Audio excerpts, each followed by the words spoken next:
Hillary Clinton کا کہنا تھا کہ امریکہ حقیقی معنوں میں مسلم دنیا سے ایڈ کا نہیں ٹریڈ کا تعلق قائم کرنا چاہتا ہے۔ انہوں نے سائنس اور ٹیکنالوجی کے میدان میں امریکہ اور مسلمان اکثریتی ملکوں کے نجی شعبے اور بزنس سیکٹر کے درمیان تربیت اور مہارت کے تبادلے کے امکانات کو ایسا زبردست موقع قرار دیا جو حکومتوں کے نسبت مختلف ملکوں کے عوام کو قریب لانے کا زیادہ عملی طریقہ ہو سکتا ہے۔ I'm pleased to announce the launch of the Global Entrepreneurship Program's first pilot program in Egypt. Hillary Clinton کہہ رہی ہیں کہ گلوبل انٹرپرینیورشپ پروگرام کے پہلے پائلٹ پروگرام کا آغاز USAID کے ماہرین کی مدد سے مصر میں کیا جا رہا ہے، جس کے بعد ہم ایسا دوسرا پروگرام انڈونیشیا میں شروع کریں گے۔ ہم اس پروگرام کو اگلے 2 سالوں میں 1 درجن کے قریب ملکوں تک بڑھانے کا ارادہ رکھتے ہیں۔ اسی پروگرام کے تحت ایکسچینج وزٹرز پروگراموں کے ذریعے اگلے 4 سال کے دوران مسلمان اکثریتی آبادی والے ملکوں سے 25 انٹرپرینیورز اور کاروباری افراد کو امریکہ میں بزنس مینز کے ساتھ تعلیم و تربیت کے مواقع فراہم کیے جائیں گے، اور ایسے ہی مواقع اگلے 4 سال کے دوران 100 امریکی کاروباری افراد کو امریکہ سے باہر تربیت کے لیے بھی فراہم کیے جائیں گے۔ صدر اوباما کو امید تھی کہ اس کانفرنس سے صرف پاکستان کے لیے نہیں، تمام ملکوں کے لیے انٹرپرینیورشپ کی اہمیت اجاگر ہوگی۔ پاکستانیوں سمیت یہاں آنے والے تمام لوگوں کے تجربات اور مشکلات ایک سی ہیں۔ صدر اوباما نے اسی حوالے سے چند ٹھوس اقدامات کا اعلان کیا ہے جو انہی کوششوں کا تسلسل ہیں۔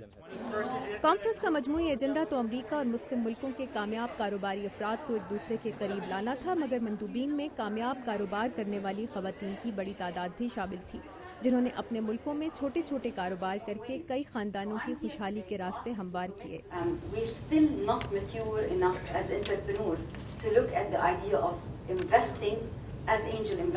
بنگلہ دیش میں خواتین کے لیے چھوٹے قرضوں کے ذریعے ایک سماجی انقلاب لانے والے 2006 کے نوبل انعام یافتہ ڈاکٹر محمد یونس کہتے ہیں کہ انٹرپرینیورشپ کا ایک اہم رخ سوشل انٹرپرینیورشپ یا سماجی فلاح کے لیے شروع کیا گیا کاروبار ہے، جسے فروغ دینے میں واشنگٹن کی یہ کانفرنس اہم ثابت ہو سکتی ہے۔ One of the issues that I have been raising is not just entrepreneurship to make money for ourselves individually.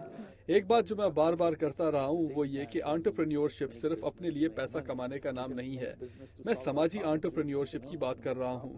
ہم اپنے لیے پیسہ کمانے کے ساتھ اپنے ملکوں کے کئی مسائل بھی حل کر سکتے ہیں۔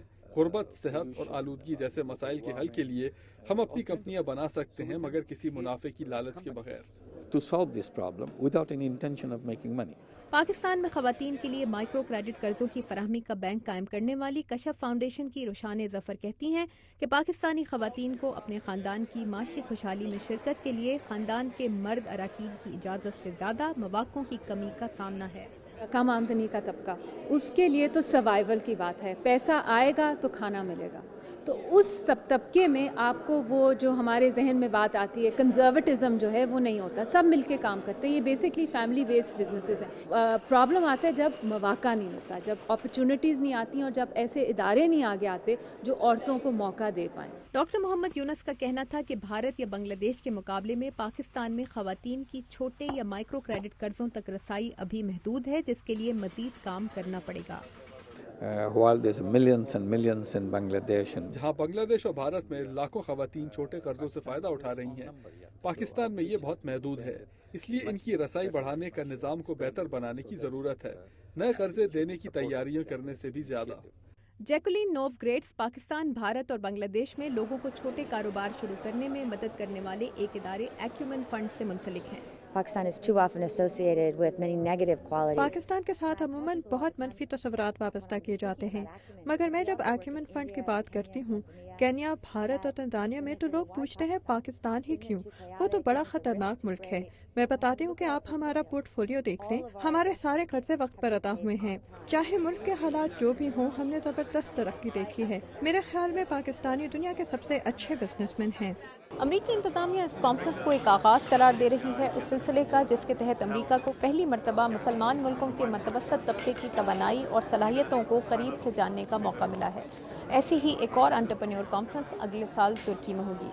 تابندہ نعیم، اردو VOA، واشنگٹن۔